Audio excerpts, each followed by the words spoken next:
കോഴ്സിൻ്റെ ഫിസിക്സിൻ്റെ പുതിയൊരു വീഡിയോയിലേക്ക് ഞങ്ങളുടെ എല്ലാ വ്യൂവേഴ്സിനും കൂട്ടുകാർക്കും സ്വാഗതം. ഇന്ന് നമ്മൾ ഡിസ്കസ് ചെയ്യുന്നത് 10ാം ക്ലാസ്സിലെ ഫിസിക്സിലെ 6ാമത്തെ ചാപ്റ്ററായ vision and the world of colours, അല്ലെങ്കിൽ കാഴ്ചയും വർണ്ണങ്ങളുടെ ലോകം എന്ന് പറയുന്ന അധ്യായമാണ്. ആ അധ്യായത്തിലെ സ്കാറ്ററിംഗ് അഥവാ വിസരണവും അതുപോലെ തന്നെ പ്രകാശ മലിനീകരണം അഥവാ ലൈറ്റ് പൊല്യൂഷൻ, ഈ രണ്ട് ടോപ്പിക്കുകളാണ് നമ്മൾ പ്രധാനമായിട്ടും ഡിസ്കസ് ചെയ്യുന്നത്. അപ്പം നമുക്ക് എന്താണ് സ്കാറ്ററിംഗ് എന്നുള്ളത് ആദ്യം നമുക്ക് നോക്കാം. ഇവിടെ ഒരു ചിത്രം നമുക്ക് കാണിച്ചിട്ടുണ്ട്. ഇത് ഭൂമിയാണ്, ഇത് ഭൂമിക്ക് ചുറ്റുമുള്ള അന്തരീക്ഷവുമാണ്. നമുക്കറിയാം ഈ അന്തരീക്ഷത്തിലെ വളരെയധികം ഡിഫറെൻറ്റ് പാർട്ടിക്കിൾസ് ഉണ്ട്. അതായത് ജലക്കണികകളുണ്ട്, പൊടിപ്പടലങ്ങളുണ്ട്, ചില വാതകങ്ങളൊക്കെ ഉണ്ട്.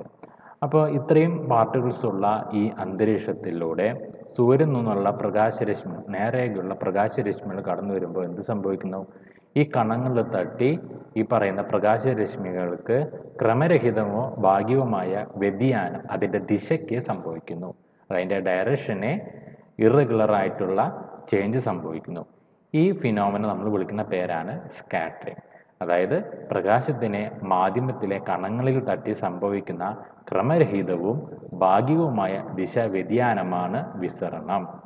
Scattering is the change in direction brought out by irregular and partial reflection of light when it hits the particles of medium.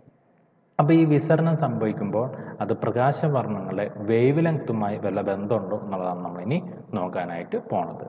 അപ്പോൾ അതിനു വേണ്ടി നമ്മുടെ പാഠപുസ്തകത്തിൽ കൊടുത്തിട്ടുള്ള ഒരു എക്സ്പെരിമെൻ്റാണ് നമ്മൾ ഡിസ്കസ് ചെയ്യുന്നത്. അപ്പോൾ ആ എക്സ്പെരിമെൻ്റ് ഭാഗമായിട്ട് ഒരു ചതുര ഷേപ്പിലുള്ള, റെക്ടാങ്കിൾ ഷേപ്പിലുള്ള ഒരു ഗ്ലാസ് ടാങ്കിൽ നമ്മൾ വെള്ളം ചിത്രത്തിൽ കാണിച്ചിരിക്കുന്ന വെള്ളം നിറച്ചിരിക്കുന്നു. അതിന് തൊട്ടപ്പുറത്തായിട്ട് നമ്മളൊരു വൈറ്റ് സ്ക്രീൻ വെച്ചിരിക്കുന്നു. ഈ ടാങ്കിലൂടെ നമ്മളൊരു ടോർച്ചിൽ നിന്നും ധവളപ്രകാശം ഈ ടാങ്കിലൂടെ സ്ക്രീനിലേക്ക് പതിപ്പിക്കുകയാണ്. അപ്പോൾ നമുക്ക് സ്ക്രീനിൽ ഒരു ധവളപ്രകാശം ലഭിക്കും. ഇനി നമ്മൾ എന്ത് ചെയ്യുന്നു എന്ന് വെച്ച് കഴിഞ്ഞാൽ, ഈ ടാങ്കിലെ ഈ വെള്ളത്തിൽ 1 ലിറ്ററിന് 2 ഗ്രാം എന്ന അളവിൽ സോഡിയം തയോസൾഫേറ്റ് ചേർത്ത് അതിൻ്റെ ലായനി നമ്മൾ ഈ ടാങ്കിൽ ഉണ്ടാക്കുകയാണ്.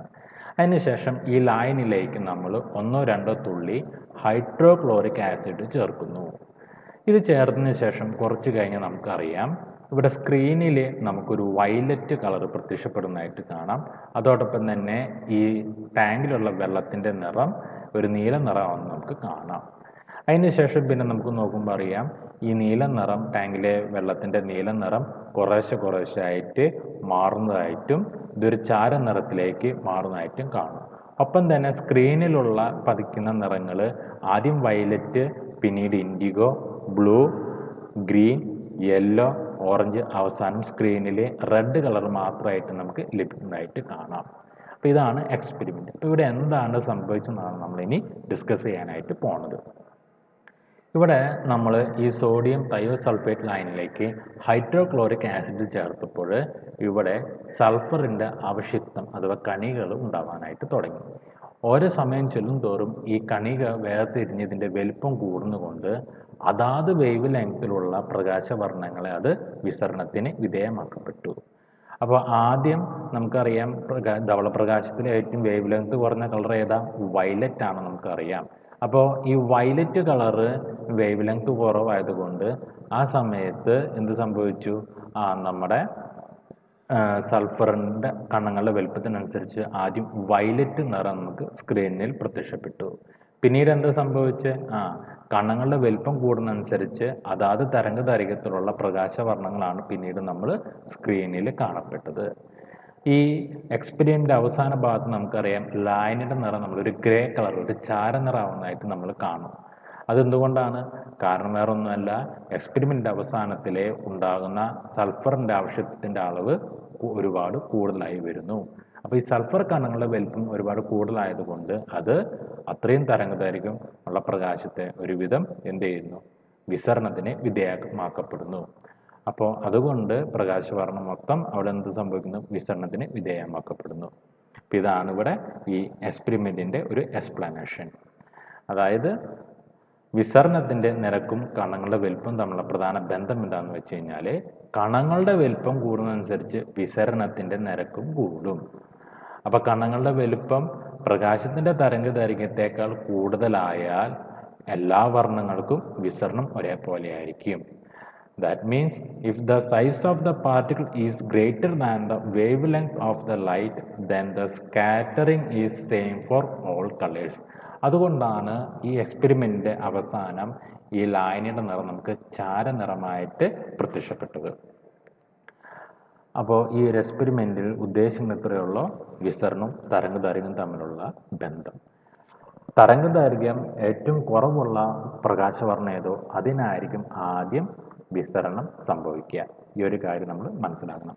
തരംഗദൈർഘ്യം കൂടുന്നതിനനുസരിച്ച് പ്രകാശവർണ്ണങ്ങളുടെ തരംഗദൈർഘ്യം അഥവാ വേവ് ലെങ്ത് കൂടുന്നതനുസരിച്ച് സ്കാറ്ററിംഗ് റേറ്റ് അഥവാ വിസരണ നിരക്ക് കുറവായിരിക്കും സംഭവിക്കുക.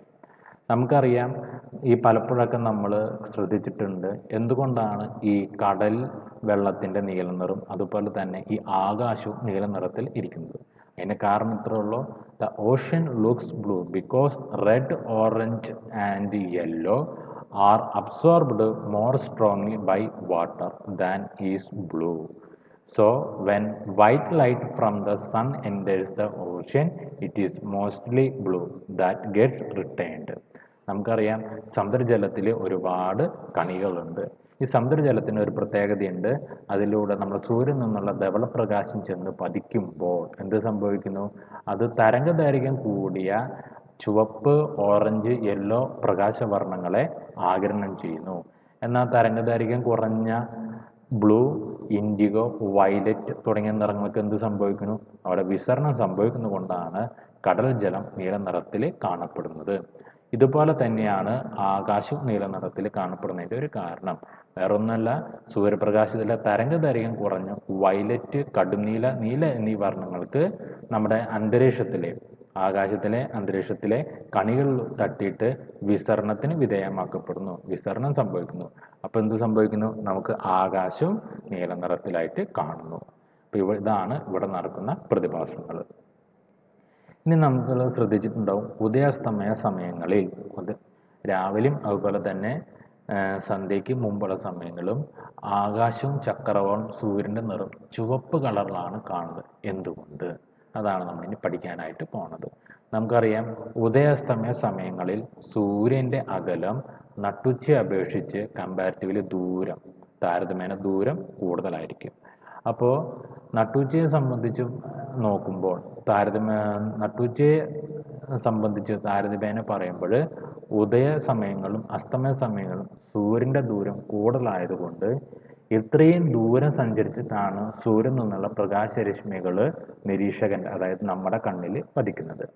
അപ്പോൾ അങ്ങനെ ഇത്രയും ദൂരം സഞ്ചരിച്ച് നമ്മുടെ കണ്ണിൽ പതിക്കുമ്പോൾ അവിടെ എന്ത് സംഭവിക്കുന്നു വെച്ച് കഴിഞ്ഞാൽ, ഇത്രയും ദൂരം സൂര്യനിൽ നിന്നുള്ള ധവളപ്രകാശം സഞ്ചരിക്കുമ്പോൾ അതിൽ തരംഗദൈർഘ്യം കുറഞ്ഞ വയലറ്റ്, ഇൻഡിഗോ, ബ്ലൂ പോലുള്ള നിറങ്ങൾക്ക് അന്തരീക്ഷത്തിൽ വെച്ച് വിസരണം സംഭവിക്കുമ്പോൾ തരംഗദൈർഘ്യം കൂടിയ ചുവപ്പ്, ഓറഞ്ച്, മഞ്ഞ, യെല്ലോ ഈ കളറുകൾ മാത്രമേ നിരീക്ഷകൻ അഥവാ നമ്മുടെ കണ്ണിൽ പതിക്കുന്നുള്ളൂ. അതുകൊണ്ടാണ് ഉദയാസ്തമയ സമയങ്ങളിൽ ചക്രവാളവും സൂര്യനും ആകാശമൊക്കെ നമുക്ക് ചുവപ്പ് നിറത്തിലായിട്ട് കാണപ്പെടുന്നത്. കാരണം വിസരണം സംഭവിക്കുന്നത് കൊണ്ട് ലോ വേവ് ലെങ്തിലുള്ള വയലറ്റ്, ഇൻഡിഗോ, ബ്ലൂ പോലുള്ള കളറുകൾക്ക് സ്കാറ്ററിങ് സംഭവിക്കുന്നു. തരംഗദൈർഘ്യം കൂടിയ 3 കളറുകളായ ചുവപ്പ്, ഓറഞ്ച്, മഞ്ഞ തുടങ്ങിയ പ്രകാശവർണ്ണങ്ങൾ മാത്രമേ നമ്മുടെ കണ്ണിൽ പതിക്കുന്നുള്ളൂ. അതുകൊണ്ടാണ് ഉദയാസ്തമയ സമയങ്ങളിൽ സൂര്യനും ചക്രവാളവും ആകാശവും നമുക്ക് ചുവപ്പ് നിറത്തിൽ കാണപ്പെടുന്നത്. അതുപോലെ തന്നെ ഒരു പ്രാക്ടിക്കൽ ആപ്ലിക്കേഷനാണ് വാഹനങ്ങളുടെ ടെയിൽ ലാമ്പ് ചുവപ്പ് നിറത്തിൽ കൊടുക്കുന്നു. അതുപോലെ തന്നെ സിഗ്നൽ ലാമ്പും ചുവപ്പ് നിറത്തിൽ കൊടുക്കുന്നു. എന്തുകൊണ്ട് വേണ്ടിയാണ് അങ്ങനെ കൊടുക്കുന്നത്? അതിന് കാരണം ഇത്രയേ ഉള്ളൂ. നമുക്കറിയാം, ചുവപ്പ് പ്രകാശവർണ്ണത്തിന് മറ്റു വർണ്ണങ്ങളെ അപേക്ഷിച്ച് തരംഗദൈർഘ്യം കൂടുതലായതിനാൽ ഗതാഗത സമയങ്ങളിലൊക്കെ നമുക്കറിയാം ഈ ചുവപ്പ് നിറമായിരിക്കും നമ്മുടെ കണ്ണിൽ പെട്ടെന്ന് പതിക്കുന്നത്. അപ്പോൾ അങ്ങനെ പെട്ടെന്ന് പതിക്കുമ്പോൾ നമുക്കറിയാം ഈ പറയുന്ന പോലെ ഗതാഗത സാഹചര്യങ്ങളിലനുസരിച്ച് അത് ഡേഞ്ചർ ആണെന്നും സ്റ്റോപ്പ് സിഗ്നലാണെന്നും നമുക്ക് സിറ്റുവേഷൻ മനസ്സിലാക്കിയിട്ട് പെരുമാറാനായിട്ട് ഡ്രൈവർക്ക് സഹായിക്കുന്നു. അപ്പോൾ പെട്ടെന്ന് തരംഗദൈർഘ്യം കൂടിയ നിറം ചുവപ്പായതുകൊണ്ടാണ് സ്റ്റോപ്പ് സിഗ്നലിനും ഡേഞ്ചർ സിഗ്നലിനും വാഹന ടെയിൽ ലാമ്പിൽ നമ്മൾ ചുവപ്പ് കളർ കൊടുക്കുന്നത്. കാരണം അത് ഡ്രൈവറുടെയും മറ്റ് യാത്രക്കാരുടെ കണ്ണിൽ പെട്ടെന്ന് പതിക്കും. തരംഗദൈർഘ്യം കൂടിയത് കൊണ്ട് അത് പെട്ടെന്ന് പതിക്കും. അതാണ് അപ്പം അതിൻ്റെ കാരണം. അടുത്ത് നമ്മൾ പഠിക്കുന്ന മറ്റൊരു ഫിനോമിനാണ് ടിൻഡൽ പ്രഭാവം അഥവാ ടിൻഡൽ എഫക്റ്റ്.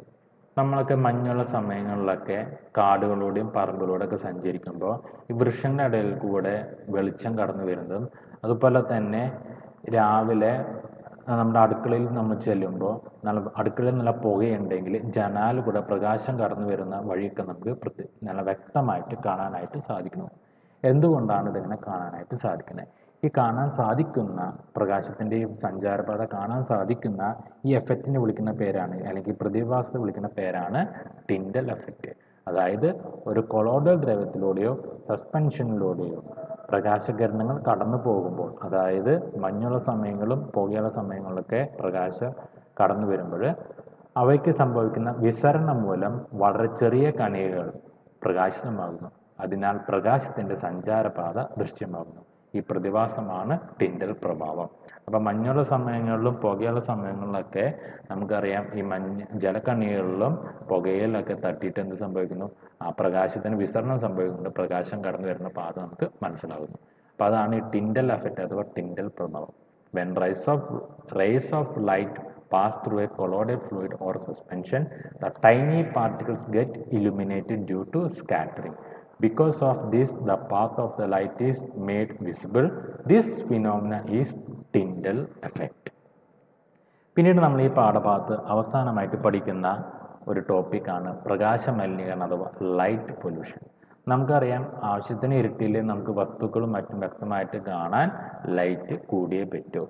എന്നാൽ ഈ ലൈറ്റിൻ്റെ അഥവാ പ്രകാശത്തിൻ്റെ അമിതമായ അളവിലും വിവേചനരഹിതമായ രീതിയിലുള്ള ഉപയോഗത്തെ നമ്മൾ പ്രകാശ മലിനീകരണം എന്നാണ് വിളിക്കുന്നത്. The use of light in excess in non-judicious manner is referred to as light pollution. അപ്പോൾ നമുക്കറിയാം, ഈ ലൈറ്റ് പൊല്യൂഷൻ കൊണ്ട് വല്ല പ്രശ്നങ്ങളുണ്ടോ, എന്തെങ്കിലും എഫക്റ്റുകളുണ്ടോ, അതിനെ പറ്റിയാണ് നമ്മളിനി ഡിസ്കസ് ചെയ്യുന്നത്. നമുക്കറിയാം, മനുഷ്യനടക്കമുള്ള മിക്കവാറും ജീവജാലങ്ങളുടെ ലൈഫ് സൈക്കിൾ എന്ന് പറയുന്നത് സൂര്യപ്രകാശത്തെ അടിസ്ഥാനപ്പെടുത്തിയിട്ടാണ്. എന്നാൽ ഈ പ്രകാശ മലിനീകരണം മൂലം അമിതമായ പ്രകാശം ഉണ്ടാകുമ്പോൾ എന്ത് ചെയ്യുന്നു? ചില ജീവജാലങ്ങളുടെ സ്വാഭാവിക ജീവിതക്രമത്തിന് അത് പ്രതികൂലമായിട്ട് ബാധിക്കുന്നു. അവയുടെ വിശ്രമ സമയം, ഇര തേടുന്ന സമയം തുടങ്ങിയൊക്കെ അത് പ്രതികൂലമായിട്ട് ബാധിക്കും. അപ്പോൾ അത് ജീവജാലങ്ങളുടെ സ്വാഭാവിക ജീവിതക്രമത്തെ പ്രതികൂലമായിട്ട് ബാധിക്കുന്നു. The life cycle of living beings will be affected adversely. രണ്ടാമത്തെ ഒരു കാര്യം എന്താണെന്ന് വെച്ച് കഴിഞ്ഞാൽ, ഈ ലൈറ്റ് പൊല്യൂഷൻ കാരണം നമുക്ക് ആകാശ കാഴ്ച വ്യക്തമാവുന്നില്ല, മറഞ്ഞു പോകുന്നു. അതുകൊണ്ട് വാന നിരീക്ഷണം നമുക്ക് കൂടുതൽ ബുദ്ധിമുട്ടുള്ളതായി മാറുന്നു. Sky watching becomes impossible due to diminished sky vision. The light from tall flats misleads the migrating birds. It affects the accuracy of their judgment of direction. നമുക്കറിയാം, ഈ മെട്രോപൊളിറ്റൻ നഗരങ്ങളിലൊക്കെ ഉയർന്ന ഫ്ലാറ്റുള്ള പ്രകാശം പലപ്പോഴും പല ദേശാടന പക്ഷികൾക്കും മറ്റും ദിശ തെറ്റുന്നതിനും അത് അതിൻ്റെ യഥാർത്ഥ സ്ഥാനം കണ്ടുപിടിക്കാൻ ബുദ്ധിമുട്ടാവുന്നതിനും കാരണമാണ്. അപ്പോൾ അവയ്ക്കും ബുദ്ധിമുട്ടുണ്ടാക്കുന്നു. മറ്റ് ലൈറ്റ് പൊല്യൂഷൻ്റെ പ്രധാന ഒരു സാഹചര്യം എന്ന് പറയുന്നത് ഗതാഗത മേഖലയിലാണ്. അതായത് ഗതാഗത മേഖലയിൽ വാഹനങ്ങൾ ഹെഡ് ലാമ്പിൽ നിന്ന് ഹൈ ബീം അടിക്കുന്നു.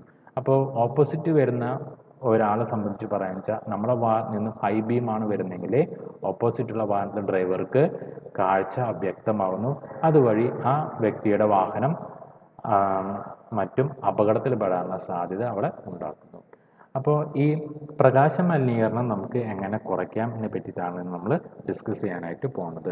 അതിന് ഒന്നാമത്തെ കാര്യത്തിലുള്ളൂ, ആർഭാടങ്ങൾക്കും അതുപോലെ തന്നെ ആഘോഷങ്ങൾക്കും ആയിട്ട് നമ്മൾ ഉപയോഗിക്കുന്ന പ്രകാശത്തിൻ്റെ അളവ് പരമാവധി കുറയ്ക്കുക. അതുപോലെ തന്നെ ഈ ആകാശത്തിലേക്ക് പ്രകാശം ഒരുപാട് റിഫ്ലക്റ്റ് ചെയ്ത് പോകുന്ന, പ്രതിഫലിച്ചു പോകുന്ന സിറ്റുവേഷൻസിൽ നമ്മൾ തെരുവിളക്കുകൾ സ്ഥാപിക്കാതിരിക്കുക. തെരുവിളക്കുകൾ നിന്നുള്ള പ്രകാശം കൂടുതലും ഭൂമിയിലേക്ക് വരത്തക്ക രീതിയിൽ നമ്മൾ അതിൻ്റെ റിഫ്ലക്ടറുകളും മറ്റും അറേഞ്ച് ചെയ്യുക. അതുപോലെ തന്നെ പകൽ സമയത്തും നല്ല നിലാവുള്ള രാത്രി സമയങ്ങളിലും കഴിയാവുന്നതും സ്ട്രീറ്റ് ലൈറ്റുകളുടെ ഉപയോഗം കുറയ്ക്കാവുന്നതാണ് നമുക്ക് നല്ലത്. അതുപോലെ തന്നെ രാത്രിയിൽ എപ്പോഴും വാഹനം ഓടിക്കുമ്പോൾ കഴിയാവുന്ന സാഹചര്യങ്ങളിൽ നമ്മൾ ഹെഡ് ലാമ്പുകൾ ഡിമ്മിലായിരിക്കണം ഉപയോഗിക്കേണ്ടത്. അതുപോലെ തന്നെ ഈ പ്രകാശ മലിനീകരണത്തെ പറ്റിയിട്ടും അതുകൊണ്ട് മനുഷ്യനടക്കമുള്ള ജീവജാലങ്ങൾക്കുണ്ടാകുന്ന പ്രശ്നങ്ങളെ പറ്റിയിട്ടും സമൂഹത്തിന് ബോധവൽക്കരണം നൽകുക. ഇത്രയും പ്രധാനപ്പെട്ട കാര്യങ്ങൾ ചെയ്യുന്നതിലൂടെ നമുക്ക് ലൈറ്റ് പൊല്യൂഷൻ ഒരു പരിധിവരെ കുറയ്ക്കാനായിട്ട് സാധിക്കും. അപ്പോൾ ഇതോടുകൂടി ഇന്നത്തെ വീഡിയോ നിർത്തുകയാണ്. ഈ ചാപ്റ്ററും ഇതോടുകൂടി തീരുകയാണ്. എല്ലാവർക്കും വിജയാശംസകൾ നേരുന്നു. Best wishes all of you. Thank U.